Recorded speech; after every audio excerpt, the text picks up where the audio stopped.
नमस्कार दोस्तों, आपको अभी तक तो पता चल ही गया होगा कि पीआरडी जो आया हुआ था टेक्निकल असिस्टेंट का पोस्ट पंचायती राज डिपार्टमेंट में, उसको स्टे लगा दिया गया है। उसके नियोजन पर 25 तारीख को सुनवाई होने वाली है। उसी के बारे में हम थोड़ा सा विस्तार से बात करने वाले हैं, ठीक है ना। ये नोटिस 4 तारीख को पिछली जो सुनवाई हुई है उसमें ये उसी समय का ये ऑर्डर आया हुआ था, ठीक है ना। तो हम आपको थोड़ा सा पढ़ के इसको सुनाने, इंग्लिश वर्जन में था, हमने उसको हिंदी वर्जन में कन्वर्ट किया है। उसको आपको हम थोड़ा पढ़ के आपको हम इसमें कुछ चीज़ें बताने वाले हैं, ठीक है ना। इस चीज़ को हम थोड़ा सा देखते हैं। यहाँ पर आप देख सकते हैं इन्होंने किसने किया हुआ, यहाँ पे कौन कौन थे इसमें लोग, तो उस चीज़ को उनको हम थोड़ा सा दिखाने की कोशिश आपको करेंगे यहाँ पर, ठीक है। यहाँ पे देखिए, यहाँ पे करने वाले जो अगर है तो जयप्रकाश आर्य एवं अन्य याचिका करता है। किस पे किया गया है? बिहार या फिर जो बिहार राज्य या फिर जो पीआरडी हमारा है मिनिस्ट्री है उस पर किया गया है, पीआरडी डिपार्टमेंट पे किया गया है, ठीक है ना। अब इसमें आप देख लीजिए, हमें नियम जहाँ ज़रूरी वाली चीज़ें हम वहाँ पर सीधा पहुँचते हैं। अब यहाँ पे देखिए, यहाँ पे लिखा है 4/9/2025 की बातें हुई हैं। अब यहाँ पे देखिए सेकेंड नंबर हम देख लेते हैं। प्रतिवादी प्राधिकारियों द्वारा एक पैरावाइज प्रति शपथ पत्र दायर किया जाना चाहिए था, लेकिन वह उपलब्ध नहीं है। जो हमारा मतलब पीआरडी जो मिनिस्ट्री था, या फिर बिहार सरकार बोल रहे हैं, हम यहाँ सीधा जस्ट बिहार सरकार बोलते हैं या गवर्नमेंट बोलते हैं। गवर्नमेंट ने यहाँ पे कोई अपना कुछ भी यहाँ पे दायर नहीं किया, ठीक है ना। राज्य द्वारा दायर प्रति शपथ अस्वीकार किया जा रहा है यहाँ पे, मतलब इनके तरफ गवर्नमेंट के तरफ से कुछ बातें ही नहीं कही गई है, ठीक है ना। तो फिर आगे हम देखते हैं, आगे यहाँ पे क्या बताया गया कि राज्य को अगली सुनवाई की तारीख तक या उससे पहले पैरावाइज प्रति शपथ पत्र दायर करने का निर्देश दिया जाता है, अन्यथा प्रधान सचिव पंचायती राज विभाग बिहार सरकार अगली सुनवाई तारीख तक इस न्यायालय के समक्ष व्यक्तिगत रूप से उपस्थित होंगे, ठीक है ना। वहाँ पर कोई शपथ पत्र दीजिए अथवा या फिर आप खुद यहाँ पर आइए और इसके बारे में आप बताइए। ये कोर्ट ने सीधा बात किया है, ठीक है ना। 4 नंबर में यहाँ बोला गया कि इस मामले में 25/9/2025 तक, यानी आपका जो 25 सितंबर है उस तारीख तक है सूचीबद्ध कर दिया गया, यानी 25 तारीख को फिर से कोर्ट में जाना होगा। उसके बाद से क्या होता है उसके बाद आगे देखा जाएगा, ठीक है। आगे बोला गया कि हस्तक्षेपकर्ता की ओर से दायर IA पर अगली सुनवाई की तारीख विचार किया जाएगा, ठीक है। इस बीच याचिकाकर्ता हस्तक्षेपकर्ता द्वारा दायर किए गई IA पर प्रति शपथ पत्र दायर कर सकता है, ठीक है। आप इस बीच याचिकाकर्ता हस्तक्षेपकर्ता द्वारा दायर किए गए आई के प्रति शपथ पर दायर कर सकता है अगले आदेश तक। ये वाले पॉइंट थोड़ा सा आपको सुनना, 7 नंबर वाला। अगले 1 मिनट, इसको हम डिलीट करते हैं कुछ,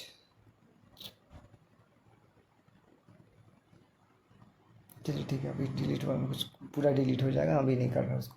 और 7 नंबर, अगले आदेश तक प्रतिवादी इस विषय में कोई स्वीकृति नहीं करेंगे, नियुक्ति नहीं करेंगे, कोई नियोजन नहीं करेंगे।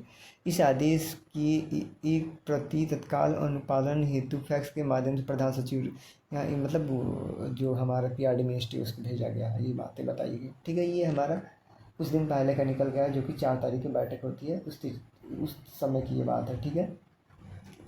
4 नंबर को फिर से वहाँ पे यहाँ दो पढ़ने के लिए हम बोल रहे हैं। यहाँ पर इस मामले को 25/9/2025 को पुनः सूचीबद्ध किया जाएगा, ठीक है। इस मामले को सूचीबद्ध किया जाएगा,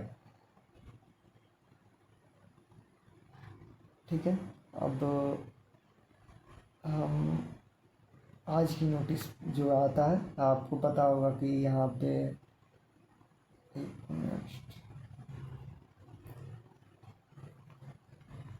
आज की जो नोटिस जारी है हम उस पर अब बात करते हैं यहाँ पर, ठीक है। अब ठीक है, हमारा जो था प्रोविजनल लिस्ट आया हुआ था 28 अगस्त तक आ गया था हमारा प्रोविजनल लिस्ट। 28 के बाद से यानी 29 से 11 के बीच में हमको जो DV के लिए मेरिट लिस्ट निकालना था, या फिर बोल सकते हैं ये 11 तक मिनिस्ट्री जो थी, मतलब वह हमारी वैकेंसी जो करा रही है, उनको ये यहाँ पे एक स्वच्छ मेरिट लिस्ट बनाना था जो अपने पास मतलब नहीं रखना था। 12 तारीख को यहाँ पे उनको 12 से 24 के बीच में डीवी कराना था, जिसके लिए उनको 12 तारीख, 12 13 इन दो जो भी डेट थे, मतलब जल्दी से जल्दी इनको एक मेरिट लिस्ट जारी करना था जिसके अकॉर्डिंग उनको डीवी करानी थी। ठीक है, तो उन्होंने आज 12 तारीख को उन्होंने एक नोटिस निकाला और नोटिस में उन्होंने ये चीज़ें कन्फ्यूजन्स को दूर करते हुए उन्होंने साफ साफ यहाँ पे लिख दिए, बता दिए तकनीकी सहायक नियोजन के संबंध में ये बातें की जा रही है यहाँ पे। ये कैसे हटेगा, ठीक है ना। यहाँ पे अब थोड़ा सा ये गड़बड़ हो जा रहा है। यहाँ विषय देख सकते हैं आप, यहाँ पे विषय यहाँ पे देख लीजिए, यहाँ पे ये जो विषय लिखा हुआ है, ठीक है, इसको देख लीजिए। तकनीकी सहायक के नियोजन के संबंध में ये बात किया गया है। यहाँ पे आपको पूरा डिटेल्स ये बताया गया है, ठीक है। डिटेल्स में यहाँ पे आपको बातें की गई हैं। थोड़ा सा 1 मिनट है। उपयुक्त विषय के संदर्भ में कहना है कि विभागीय संकल्प संख्या इतना जो 2018 में जो नियम कानून से बनाया गया था, जो रूल रेगुलेशन की 3 साल के लिए रखा जाएगा, मैक्सिमम 27,000 जो भी चीज़ें थी उसकी बातें की जा रही, उसके देखते हुए उसी के अनुसार ये सब वैकेंसी चल रही थी। तो ये जो हमारा नोटिस आया हुआ था 6394 के द्वारा विज्ञापन प्रकाशित की गई थी, ठीक है ना, उसके बाद में बात की जा रही है यहाँ पर। अब ये उन्होंने बताया इस संदर्भ में निर्देशानुसार उल्लेखनीय है कि CWC संख्या 10352/2025 में जयप्रकाश आर्य द्वारा, वही यहाँ बताया कि किसने यहाँ पर केस किया हुआ है। तो 4/9/2025 को सुनवाई करते हुए न्यायाधीश ने पारित किया कि तकनीकी सहायक अगले आदेश तक रोक लगा दी गई है, ठीक है। वही बातें यहाँ बोला गया है, ये गवर्नमेंट की तरफ से कहा गया था। हाँ, यहाँ पर अब ठीक है, इसके बारे में हम बात कर लिए यहाँ पर। हाँ, अब यहाँ पर आशंकाएँ उनके नोटिस न जारी करते तो यहाँ तक ये बात बनी रही हुई थी कि हो सकता है कि यहाँ पे अगर यहाँ पे आए जो हमारा गवर्नमेंट है, PRD मिनिस्ट्री है, यहाँ पे स्ट्रिक्ट रहेगा और यहाँ पे क्या करेगा, अपना केवल नियोजन नहीं करेगा, यानी ज्वाइनिंग नहीं कर रहा है, वो वेरिफिकेशन या जो भी चीज़ें कर रहा था हुए, क्योंकि अगर लेट होता है तो उनकी टाइम या फिर जो अभी पंचायत भवनें बनानी उन पर चीज़ें उनके लिए लेट होता है। 1800 करीब भवन बना हुआ है और शायद 5000 बनाने का लिस्ट ऐसे कुछ करके है, 5000 भवन बनाने हैं।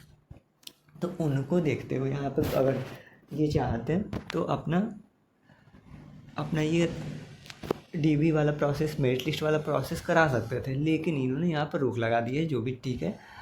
अभी हो सकता है आपने एक पेपर के न्यूज़पेपर के इंटरव्यू में केदार प्रसाद जो हैं, आपको पता होगा, जो PRD मिनिस्टर यहाँ पे हैं बिहार के PRD मिनिस्ट्री में, तो उन्होंने ये बात बोला था कि ये आई थी बात अगस्त में आता है, अगस्त में उन्होंने ये बयान दिया हुआ था कि आप सितंबर तक ये चीज़ें फाइनल हो जाएंगी, ठीक है ना। वहाँ पर अभी केस वाला ऐसे कुछ सीन नहीं थे हुए थे, तो उन्होंने ये बोला था कि सितंबर तक ये सब कुछ पूरा करा लिया जाएगा।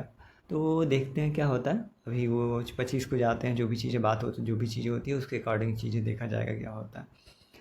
तो अगर यहाँ पे गवर्नमेंट की मंशा तो यही है कि नहीं कराने का। हाँ, यहाँ पे कुछ जो अभ्यर्थी हैं या फिर अभ्यर्थी नहीं है, उनको पैसा कमाना है, जो भी चीज़ें करना, तो वो इस वे से वो क्या करते हैं कि ये हमारे लिए ये वैकेंसी हेल्पफुल नहीं है। जस्ट उनका अगर हो सकता है मेरिट लिस्ट में कम, मतलब मेरिट लिस्ट में वो नहीं आ पा रहे होंगे, नंबर कम होगा, ये सब चीज़ें देखते हुए वो एक पैसा कमाने का भी धंधा यहाँ पर एक लोग बीच वाला रास्ता निकाल ले रहे हैं। चलो कुछ नहीं है तो यहाँ पर हम केस कर देते हैं।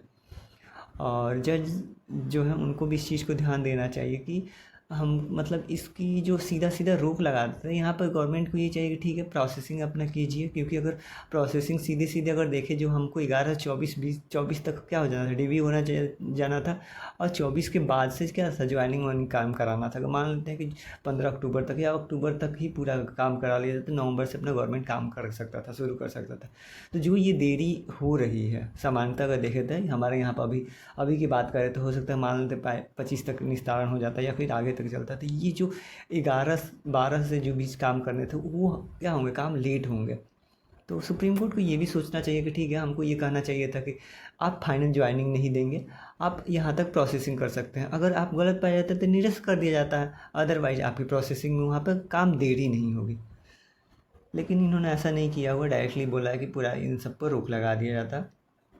देखते हैं गवर्नमेंट की मंशा क्या है और हम क्या है, क्योंकि यहाँ पर अगर बात करें कि पीआरडी मिनिस्ट्री है जो भी चीज़ें थे, ये इन्होंने अपना प्रोसेस है कि हाँ ठीक है, हम बहुत हमको स्किल्ड वाला क्योंकि अगर हम यहाँ पे क्या करते हैं, एग्ज़ाम कराते हैं, जो भी करते हैं, इसमें टाइम लगेगा, बहुत एक लंबा प्रोसेस हो जाएगा। और फिर यहाँ पे एक जो फाइनल जो होता है यहाँ पे बीटीएससी के थ्रू होता है, तो बीटीएससी के थ्रू जो गवर्नमेंटेड बच्चे होते हैं उनको सेलेक्ट किया जाता है। गवर्नमेंटेड बच्चे का मतलब यहाँ पे जो एग्ज़ाम के थ्रू, हालांकि एग्ज़ाम के थ्रू वहाँ भी कराने की मांग चल रही है, लेकिन वहाँ पे चीज़ें भी कुछ कुछ गड़बड़ चल रही हैं, पिछला हमारा एग्ज़ाम के माध्यम से नहीं हुआ है। तो स्पेशली हमको जो चल रहा है वैकेंसी उस पर ना बात करके, उस चीज़ पे ना करके, जो वैकेंसी आने वाली उस पर किया जाए तो ये ज़्यादा बेटर होगा। मतलब वैकेंसी आ जाती है, फिर उसको बीच में ही आधा अधूरे में फंसा कर रख दी जाती है, यहाँ बच्चों का भी नुकसान होता है, गवर्नमेंट की जो देरी होती है। तो पीआरडी यहाँ पे एक तरीके से अपना पॉइंट उसका ठीक था कि 3 साल के लिए वैकेंसी करा रहा है, जो भी करा रहा है उसके बाद हटा सकता है, या फिर जो भी चीज़ें इस तरीके से बना हुआ था। और ऐसा नहीं है कि पीआरडी में केवल संविदा वाले ही आते हैं, जो बीटीएससी के थ्रू भी बच्चे आए हुए, तो उस जगहों पे उनको रख लिया गया है। हाँ, जो परमानेंट जगह आते हैं जहाँ पे ज़रूरी है वहाँ पे उनको रख लिया गया, और जहाँ पे ज़रूरी कुछ टाइम के लिए है, मान लेते हैं कि 1 साल के लिए वहाँ पे ज़रूरत है, या फिर बहुत ज़्यादा अभी वर्क लोड आया तो उनको ज़रूरत है, तो संविदा पर अपना रिक्वायरमेंट कर ले रहे हैं, रख ले रहे हैं। हालांकि हम ये नहीं कहते हैं कि संविदा पर ही रखना चाहिए, क्योंकि अभी टेक्निकल क्षेत्र में बहुत सारी जगह अगर हम देखें तो बहुत सारी जगह खाली पड़े हुए हैं, और उसको वैसे वैकेंट पड़े हुए हैं, वहाँ पर कोई प्रोसेसिंग नहीं हो रही है, कोई भी वैकेंसी को पूर्ण नहीं कराया जा रहा है। बहुत सारी वैकेंसी वैसे बीच बीच में ही रह जा रही है, किस चल रहा है किस चल रहा है, यूपी में देखेंगे, बिहार में देखेंगे, एमपी में देखेंगे, हर जगह का ये हो गया कि किस कर दो वहाँ पर। और किस में क्या हो रहा है, किसका नुकसान जा रहा है, सबसे ज़्यादा छात्र का नुकसान जा रहा है। वो वैकेंसी के लिए सोच के बैठा हुआ कि कब होगी, हो जाएगा तो मेरा बहुत अच्छा हो जाएगा। वो मतलब सोच के ये देखना कि नहीं नहीं, 1 महीने बाद मेरा ज्वाइनिंग हो जाएगा, हम यहाँ पर काम करने लगेंगे। तो ऐसा नहीं है कि पीआरडी में जो बच्चे जाते हैं तो वो लाइफ उसी में अपना गुजारना चाहते हैं। बहुत सारे बच्चे हैं जो छोड़ के चले जाते हैं, क्योंकि उनको एक सिक्योरिटी चाहिए। हाँ, आपको 27,000 जो भी यहाँ 25,000 जो भी मतलब हैंड में मिलता है, जो हाथ में आपको पैसा मिलता है 25,000 के आसपास मिलता है, पीएफ ये सब चीज़ें कट के। तो कोई भी ऐसा नहीं चाहता है कि नहीं हम जो टेम्पररी आ रही है संविदा वाले चीज़ों पर है, वो एक अलग मैटर हो जाता है ना। अब वैकेंसी पे ही रोक लगा दी जाती है, ये एक गलत हो जाता है। अब वैकेंसी यहाँ पर गवर्नमेंट ऐसा नहीं करने वाला है कि अब यहाँ पर संविदा पर कराने या ना कराने का हम पक्ष विपक्ष की अगर बात करें तो यहाँ पर होती ये चीज़ें ये है ना कि हमको अभी की ज़रूरत है, और हमको वर्कलोड यहाँ पर भी ज़्यादा आता है। हमने कुछ टाइम के लिए 6 महीने 1 साल के लिए लोगों को रख लिया यहाँ पर। हाँ, यहाँ पर इनके पास ये है कि अगर 6 महीने के लिए 1 साल के लिए अगर बोल के अगर हम रिक्रूटमेंट करेंगे तो यहाँ बच्चे आएंगे नहीं, ज्वाइन करना ही नहीं चाहेंगे। तो इस वजह से ये चीज़ें क्या करते हैं कि थोड़ा सा एक्सटेंड करते हैं। बच्चों के लिए भी होता है कि चलो हम 3 साल के लिए तो सिक्योर रहेंगे ना, कम से कम कुछ चीज़ें मिलेगा, उसके साथ में हम कर लेते हैं। तो जो बच्चे पढ़ाई करते रहते हैं चलो इसको भी अपना एडजस्ट करके साथ साथ में करते हैं, तो इस वजह से चीज़ें चल जाती है। दूसरा, गवर्नमेंट को यहाँ पे ये फ़ायदा कि अगर इसको रिटेन कराते हैं जो भी ये चीज़ें करा रहा है, तो उनमें इनकी लंबा एक प्रोसेसिंग लगेंगी, लंबा एक समय लगेगा, और जब तक उनको वर्कलोड जो करना हुआ काम था वो उनका पेंडिंग में रहेगा, लेट लगेगा। और हालांकि जो गवर्नमेंटें जो बच्चे आए प्रोसेसिंग के थ्रू है, प्रोसेसिंग का मतलब है उनके मेरिट चेक करते हुए, वेरिफिकेशन करते हुए अच्छे से जो करके, तो उनको बीटीएससी के थ्रू उनको लेते हैं। ऐसा नहीं है कि बीटीएससी में पीआरडी का डिपार्टमेंट नहीं रहता, उसमें पीआरडी डिपार्टमेंट, पीडब्ल्यूडी डिपार्टमेंट, अलग अलग डिपार्टमेंट, जल निगम, ये सब चीज़ें हमारा अलग अलग रहता है। डब्ल्यूएलडी बोल सकते हैं, वाटर रूरल डेवलपमेंट, वो चीज़ें भी ऐड रहती है, तो वो एक प्रॉपर प्रोसेसिंग के थ्रू होता है। हाँ, हमें यहाँ पे ये कोशिश करनी चाहिए थी कि बीटीएससी के थ्रू जो वैकेंसी अभी बहुत 18-19 के आसपास आया हुआ है, उसके बाद सब बीटीएससी में आया हुआ, नहीं तो वहाँ भी बहुत ज़्यादा वैकेंट होंगे जगह। तो वहाँ पे चाहिए कि हमको एफर्ट लगाना चाहिए कि यहाँ पे वैकेंसी आए। और वहाँ पे और सारी चीज़ें हैं कि वहाँ पे जो हमको अभी यहाँ पे सिस्टम लगा कि एक्सपीरियंस वाले जो रहेंगे उनको कुछ एक्स्ट्रा मार्क दे दिया जाएगा। तो एक्सपीरियंस वाला ये चीज़ें बहुत अच्छी नहीं है, या फिर अच्छी हम इसलिए बोल रहे हैं अच्छी नहीं है क्योंकि बहुत सारे लोग ऐसे क्या करते हैं, एक्सपीरियंस फर्जी बनवा लेते हैं, ये भी चीज़ें चलती हैं। तो इसलिए हम एक्सपीरियंस वहाँ पर रोल नहीं चाहते हैं कि बीटीएससी में एक्सपीरियंस का रोल दिखाया जाए कि 5% आप एक्सपीरियंस है तो 5% आपको मिल गया, ज़्यादा एक्सपीरियंस है 10% मिल गया, तब तो फ्रेशर जो होगा वो तो जा ही नहीं पाएगा कभी। तो गवर्नमेंट को इस चीज़ पे ध्यान देना चाहिए था। हालांकि देखते हैं क्या होता है, हमारे बोलने या सोचने से तो कुछ होने वाला नहीं है, क्योंकि मेजॉरिटी जब तक नहीं चाहेगी तब तक कुछ होने वाला नहीं है। ठीक है, धन्यवाद। हमारे अपडेट के साथ, इस चैनल के साथ अपडेट के लिए जुड़े रहिए।